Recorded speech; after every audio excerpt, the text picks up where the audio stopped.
Okay, let's unpack this. We've got quite a stack of sources here: historical accounts, biographical notes, even analysis of his legacy today. All focused on Warren G. Harding, the 29th president, a really complex figure. Yeah, the sources paint him as this conservative politician from Ohio, a newspaper guy. Right. Taking over after Woodrow Wilson, who the sources often describe as, a visionary. And Harding apparently saw his own job as president as largely ceremonial. Quite a contrast. It really is. So the material covers a lot of ground. So our mission for this deep dive is using only these sources you've shared to kind of cut through all that and figure out Harding, his life, his presidency, that sudden death. And why his reputation is just so, well, complicated. We'll pull out the key moments, the surprising bits, directly from this material for you. Okay, so where do these sources start us off? His beginnings. Exactly. Back to his roots near Marion, Ohio. He apparently kept a really strong connection to that town his whole life. And his pre-presidential career was pretty unique, wasn't it? Yeah, the sources make a big point of this. He's the only U.S. president with full-time journalism experience. From owning and editing the Marion Daily Star. That's the one. Built it up successfully in a growing town. The sources mention his tempered editorial stance, helped with advertisers. And his wife, Florence Cling de Wolfe, the Duchess. The sources really highlight her role. Oh, absolutely crucial. Really? The material stresses she managed the business side of the paper. Really managed it. Which let him travel and speak more, build his political career. Precisely. The sources credit her strict economy and business sense. It freed him up. Although the sources mention her father was dead set against the marriage. Yeah, even spread those rumors about Harding having African-American ancestry, which was a really loaded thing back then. But the material notes that was later disproven by genetic testing in 2015, at least within 4 generations. Right, that's an important clarification from the sources. So from newspapers to Ohio politics, state senate, lieutenant governor. Though he lost a run for governor, the sources point out. And this is where Harry Daugherty comes in, his Ohio crony. Yes, described in the sources as a key political fixer, a lobbyist. And Daugherty apparently had that early assessment. He looked like a president. Quite the line. What about his early national stance, World War I? The sources say he initially supported the war and Wilson's powers. But later pushed back against expanding them. Exactly. And he got deeply involved in the fight over the Treaty of Versailles and the League of Nations. He was on the Senate Foreign Relations Committee. Yeah, the sources place him right there, questioning Wilson on Article X, giving a major speech against the League. And the material suggests that speech, plus Wilson's stroke, helped defeat the League in the Senate. That seems to be the implication in the sources, yeah. A significant moment. Okay, so that sets the stage for 1920, the return to normalcy election. Right, and the political field was, kind of wide open after Teddy Roosevelt died. And Daugherty had a plan, position Harding as the compromise. That was the strategy highlighted in the sources. When the frontrunners deadlocked at the Republican convention, Daugherty saw an opening for Harding. Which brings us to the smoke-filled room legend. How did the sources handle that? They look at it, but they offer a more nuanced take. Discussions happened, sure, maybe in Will Hayes' hotel suite. But not some secret pact by senators forcing Harding through. The sources suggest it wasn't quite like that. More like predictions, reading the room, seeing other candidates' weaknesses, and figuring Harding was the safest bet. And the Democrats ran James Cox, another newspaper editor. Yeah, that's a great detail from the sources. Both presidential candidates were newspaper guys. Cox had FDR as his running mate. And the sources make clear they weren't identical. Cox seen as liberal, Harding conservative. Correct. The material dispels that notion they were just two sides of the same conservative coin. Harding ran that front porch campaign from Marion communally.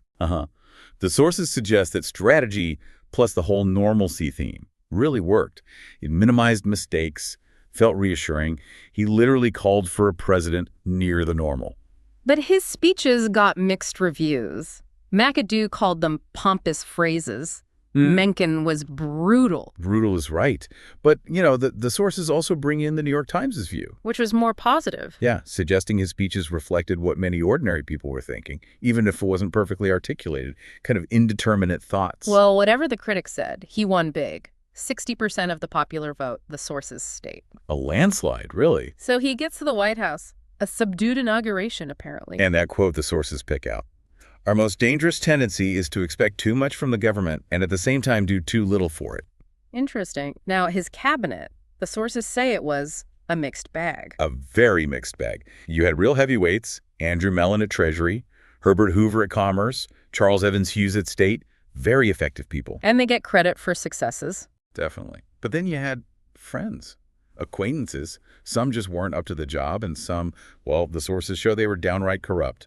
The Ohio gang. Let's talk foreign policy first under Hughes. No League of Nations. Right. A clear break. The sources note they formally ended WWI with separate peace treaties. And the Washington Naval Conference, that's highlighted as a big deal. Yeah, 1921-22. Major powers agreeing to limit their navies. The sources describe Hughes dramatically listing ships the U.S. would scrap. Got huge applause. Though the agreement had limits. It did. Mostly battleships, some carriers, but still seen as a major achievement in arms control at the time. Harding also spoke of the unknown soldiers' entombment around them. Okay, domestically, post-war recession was the backdrop. Big time. So the sources detail his push for lower income taxes, higher tariffs for farmers, and support for new stuff like highways, aviation, radio. Mellon's tax policies are key here, right? The sources explain his thinking. Yeah, the argument presented is that high wartime tax rates were killing investment. Lowering them, especially the top rates, would actually increase revenue by encouraging activity. So they cut the top rate significantly by 25. And lower incomes, too. That's what the sources indicate, yeah.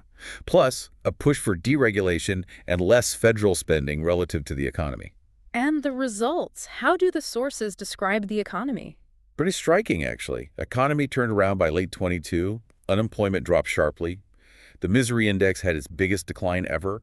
Wages, profits, productivity up. GDP growth over 5% in the 20s. One source credits Mellon's policies directly for amazing growth. That's the picture painted in the material, yes. Strong recovery and growth. But it wasn't all positive on the economic front, was it? The Ford-Nima-Cumber tariff. Ah, yes. The sources definitely criticize that. Call it ill-considered. Why ill-considered? Because it apparently hindered international trade and made it tougher for European nations to pay back war debts to the U.S. protectionist. So tax cuts maybe spurred domestic growth, but tariffs complicated things globally. A mixed picture from the sources. Exactly. You see that theme emerge. He also supported regulating new tech, like radio and aviation, mostly under Hoover. But the sources say legislation was slow. His view on business versus labor. Government should help business, generally suspicious of organized labor. The sources mention an unemployment conference he called didn't do much, citing lack of federal funds. What about civil rights? The sources mention the anti-lynching bill. Yes, the Dyer bill. He supported it. The sources note it passed the House. That died in the Senate due to a filibuster. Right, and a filibuster, just to clarify based on the context here, is essentially when senators keep debating endlessly to block a vote. And the sources suggest Harding's own priorities might have hurt the bill. There's a suggestion in the material that his push for a ship subsidy bill hastened the Dyer bill's defeat. A tough legislative reality. Interesting connection. And he commuted Eugene Debs' sentence, his socialist opponent. He did, yeah. After the peace treaties were formally signed, Debs even visited the White House, the sources say. So by early 1923, things were maybe looking up for him popularity-wise. Economy improving. The sources suggest his popularity was recovering, yes, thanks to the economy and the work of guys like Hughes, Mellon, and Hoover. But then come the scandals. The sources say many didn't even break until after he died. That's a crucial point the material emphasizes. The worst of it became public posthumously. And it ties back to those appointments, the Ohio gang. Yeah, appointing friends and associates. The sources are careful to distinguish some were fine, competent, like his Dr. Sawyer. Some just weren't effective. And some were corrupt. Deeply corrupt. Let's start with the Veterans Bureau. Charles Forbes. What happened there, according to sources? Kickbacks, fraud, selling valuable hospital supplies super cheap, then buying new stuff at inflated prices. Dr. Sawyer, Harding's own physician, apparently brought him the proof. How did Harding react? The sources describe rage and despondency. He demanded Forbes resign, but then let him flee the country. Let him flee? Yeah, and Forbes' associate, Kramer, committed suicide. Forbes was convicted later, but the sources are critical of Harding here. Saying he cared more about political damage than justice. That's the critique presented. More concerned with political liabilities than in securing justice. A tough assessment. Okay, next. The Justice Department. Harry Daugherty's friend, Jess Smith. Right. Influence peddling, payoffs from bootleggers. The sources mention the little greenhouse on K Street as a hub for this. And allegations against Doherty himself. Yes.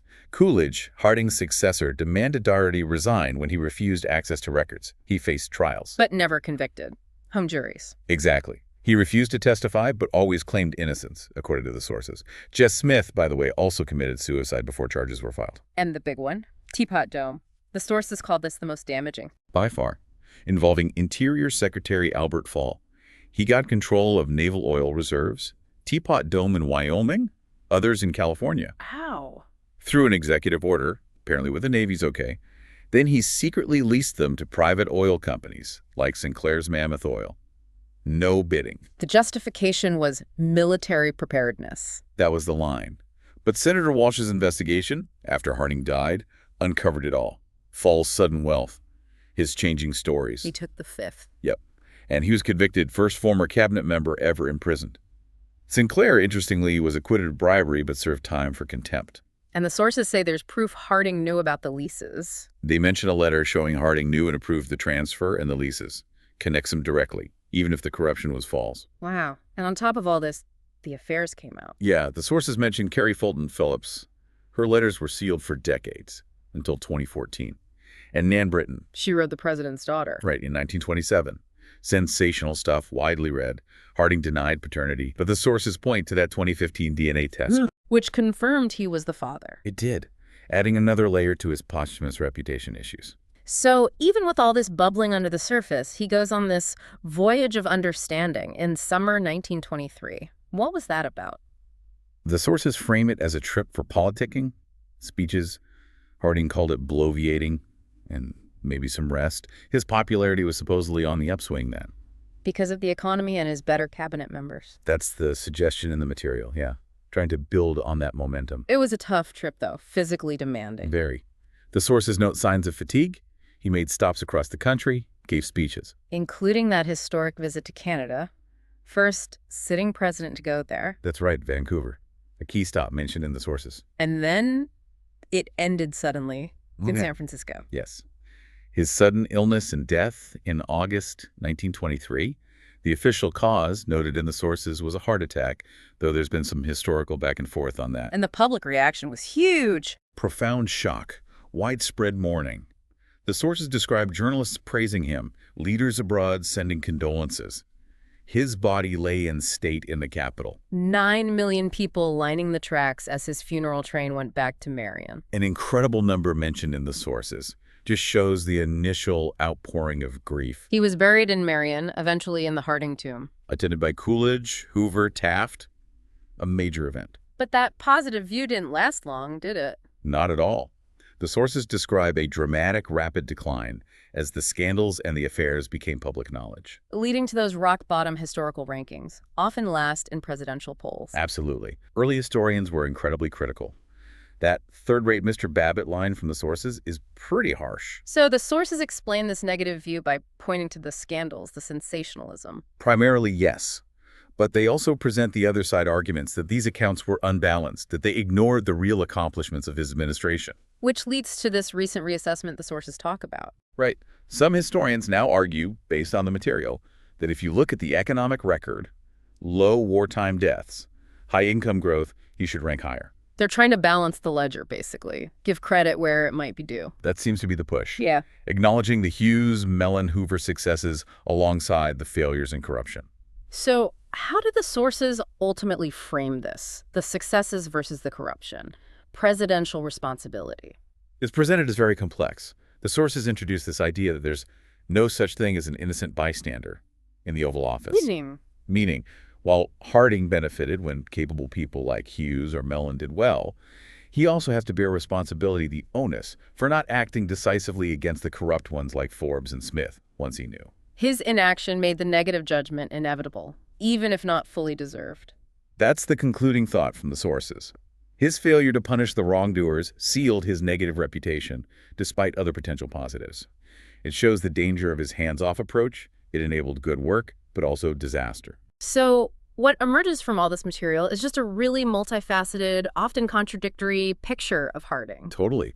The Ohio newspaper guy, the normalcy politician, the president overseeing growth and massive scandal, the man with a complicated private life revealed later. And a legacy that, as the sources make clear, is still very much debated, still being reevaluated. It really is. So, thinking about everything the sources presented, those policy successes, the undeniable corruption, and that argument about a president's responsibility for inaction, it leaves a big question for you, the listener. How do you ultimately weigh the legacy of a president like Warren G. Harding? Definitely something to mull over after this deep dive.